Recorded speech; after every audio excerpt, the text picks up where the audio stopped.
अस्सलाम वालेकुम रहमतुल्लाह। आज हम डिस्कस करेंगे ब्लड ट्रांसफ्यूजन रिएक्शंस।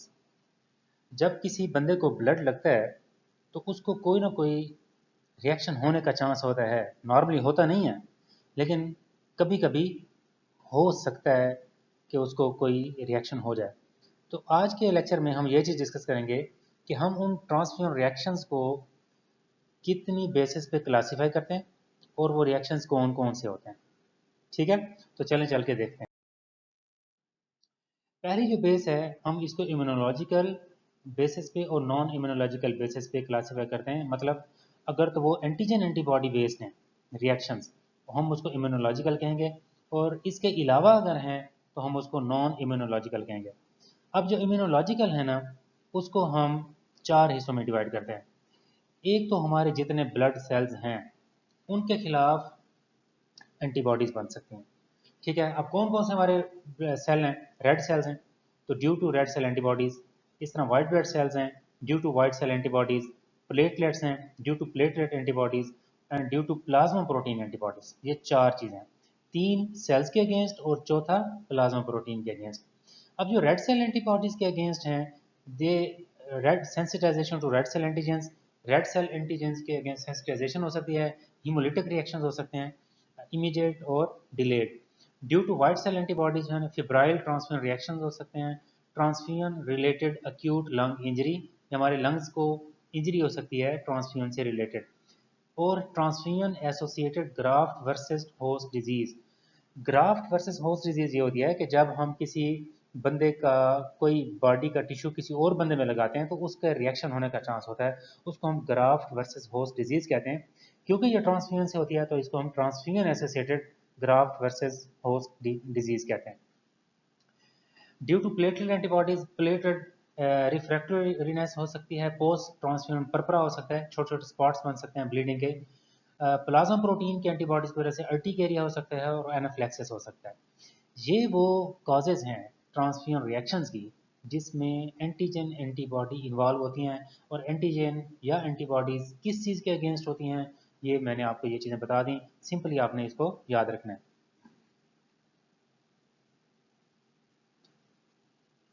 जो इसके नॉन इम्यूनोलॉजिकल काजेज हैं वो है transfusion transmitted infections, circulatory overload. अगर हम ब्लड ज़्यादा लगा देते हैं तो उसका सर्कुलेटरी सिस्टम जो है ओवरलोड हो सकता है।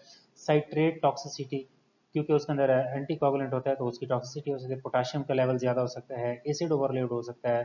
थ्रोम्बोफ्लेबाइटिस, जहाँ पे प्रिक करते हैं वहाँ पे कोई प्रॉब्लम हो सकता है। एयर एम्बोलिज्म, कोई एयर अगर खुदा न खासा चली जाती है तो वो भी ऑब्स्ट्रक्शन के तौर पे काम करती है। ट्रांसफ्यूजन हीमोसिड्रोसिस, अगर बहुत ज़्यादा अरसा या ज़्यादा ट्रांसफ्यूजन होती रहे तो आयरन ओवरलोड हो जाता है, जिसको हम ट्रांसफ्यूजन हीमोसिड्रोसिस कहते हैं। अगर ज़्यादा अरसा ट्रांसफ्यूजन होती रहे तो उसकी वजह से भी कॉम्प्लिकेशन आ सकती हैं। इनको हम कहते हैं कॉम्प्लिकेशंस ऑफ मैसिव ट्रांसफ्यूजन। उसमें क्या क्या होगा? Dilution of coagulation factor dilute हो सकते हैं। Dilution of thrombocytopenia, dilutional thrombocytopenia, blood लग लग के पेशेंट के थ्रोम्बोसाइट्स मतलब प्लेटलेट्स कम हो सकते हैं। हाइपरकैलेमिया, पोटाशियम का लेवल ज़्यादा हो सकता है। हाइपरकैल्सीमिया और कैल्शियम का लेवल ज़्यादा हो सकता है।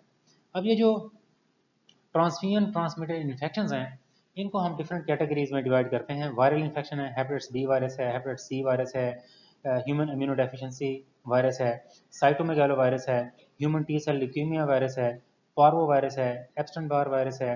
प्रोटोजोअल इन्फेक्शन में मलेरिया है, शागास डिजीज़ है, ये ट्राइपेनोसोम क्रूजी से होती है। बैक्टीरियल में सिफिलिस है, ट्रैपोनियम पैलिडम से होती है। यर्सीनिया का इन्फेक्शन है, सूडोमोनास का है। इस तरह और बहुत से बैक्टीरियल इन्फेक्शन है जो ट्रांसमिट हो सकते हैं। प्रियन से क्रूट्सफेल्ड जैकब डिजीज़ है, सी के डिजीज़ इसको कहते हैं, जो बड़ी इंपॉर्टेंट है। अब आपने इस चीज़ को थोड़ा सा समझना है कि इनमें से कोई भी रिएक्शन हो सकता है। हम इनकी जो डायग्नोसिस है वो इंशाल्लाह नेक्स्ट लेक्चर में पढ़ेंगे, लेकिन आज का जो हमारा मेन ऑब्जेक्टिव है वो ये है कि जब किसी को ब्लड लगेगा तो उसको कौन कौन से प्रॉब्लम हो सकते हैं, कौन कौन सी बीमारियां हो सकती हैं। तो ये आपने सारी बातें याद रखनी है। ठीक हो गया? इम्यूनोलॉजिकल बेसिस पे और नॉन इम्यूनोलॉजिकल बेसिस पे एक क्लासिफिकेशन है। दूसरा, हम ट्रांसफ्यूजन रिएक्शंस को डिवाइड करते हैं उनके रिस्पॉन्स के टाइम पर। अगर वो अर्ली रिस्पॉन्स हो तो हम उसको अर्ली ट्रांसफ्यूजन रिएक्शंस कहते हैं, और अगर वो लेट हो तो हम उसको लेट ट्रांसफ्यूजन रिएक्शन कहते हैं। अब जो अर्ली ट्रांसफ्यूजन रिएक्शन है उसमें हीमोलिटिक रिएक्शंस आ जाते हैं, इमीडिएट और डिलेड। एलर्जिक रिएक्शंस हैं, पायरोजेनिक बुखार रिएक्शन, मतलब जो बैक्टीरियल रिएक्शन की वजह से ना, मतलब बुखार वगैरह हो सकता है। सर्कुलेटरी ओवरलोड हो सकता है, बैक्टीरियल कंटेमिनेशन हो सकती है, एयर एम्बोलिज्म हो सकता है, थ्रोम्बोफ्लेबाइटिस हो सकती है, साइट्रेट टॉक्सिसिटी हो सकती है, हाइपरकेलेमिया हो सकता है, क्लॉटिंग एबनॉर्मलिटीज हो सकते हैं, trolley transfusion related acute lung injury हो सकती है, पोस्ट ट्रांसफ्यूजन परपरा हो सकता है। ये वो रिएक्शंस हैं जो जल्दी हो सकते हैं, बहुत कम टाइम लेंगे और हो जाएगा। लेट रिएक्शन में ट्रांसमिशन ऑफ इन्फेक्शन है, अगर किसी को हेपेटाइटिस बी सी खुदा न खास्ता ट्रांसमिट होता है तो वो कई महीने लगेंगे, साल लग सकते हैं उसको बीमारी डेवलप होने में। इस तरह आयरन ओवरलोड है, मल्टीपल ट्रांसफ्यूजन हो तो आयरन ओवरलोड होता है। इम्यून सेंसिटाइजेशन है, transfusion associated graft versus host disease है, ये भी लेट रिएक्शंस में आती है। ठीक हो गया, एक हमने ट्रांसफ्यूजन रिएक्शंस को क्लासिफाई किया on the basis of immunological and non immunological response. दूसरा हमने लेट और अर्ली रिस्पांस की बेस पे। जो और क्लासिफिकेशन है वो हम करते हैं पैथोफिजियोलॉजी। ये इन जनरल मैंने बयान किया कि ओवरऑल मरीज को क्या होगा, उसको कौन कौन से प्रॉब्लम हो सकते हैं। उनमें से एक अक्यूट हिमोलिटिक अनीमिया, मतलब एक अक्यूट हिमोलिसिस कह सकते हैं या अक्यूट हिमोलिटिक रिएक्शन कह सकते हैं हम इसको। इसमें क्या होगा कि फ़ौरन हेमोलिसिस होना शुरू हो जाएगी, और उससे क्या होगा, एचबी कम होना शुरू हो जाएगी, यूरिन में ब्लड हीमोग्लोबिन आ सकती है, हीमोसिड्रीन आ सकती है, और जो हीमोग्लोबिनीमिया हो सकता है उसको।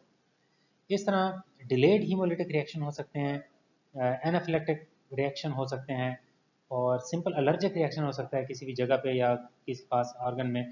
फिब्राइल नॉन हीमोलिटिक रिएक्शन, सबसे ज़्यादा जो रिएक्शन होते हैं हमारी बॉडी में जब किसी को ब्लड लगाया जाता है तो वो फिब्राइल नॉन हीमोलिटिक रिएक्शंस होते हैं।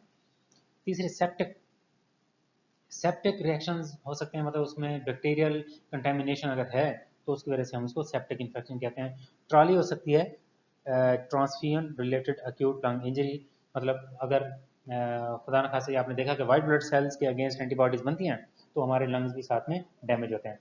ट्रांसफ्यूजन एसोसिएटेड सर्कुलेटरी ओवरलोड, अगर हम मल्टीपल ट्रांसफ्यूजन देते हैं या मरीज़ की बॉडी वेट का और उसके सिस्टम का अंदाज़ा लगाए बगैर ज़्यादा अगर हम किसी को ब्लड ट्रांसफ्यूजन कर देते हैं तो उसकी जो सर्कुलेटरी सिस्टम है वो ओवरलोड हो जाएगा।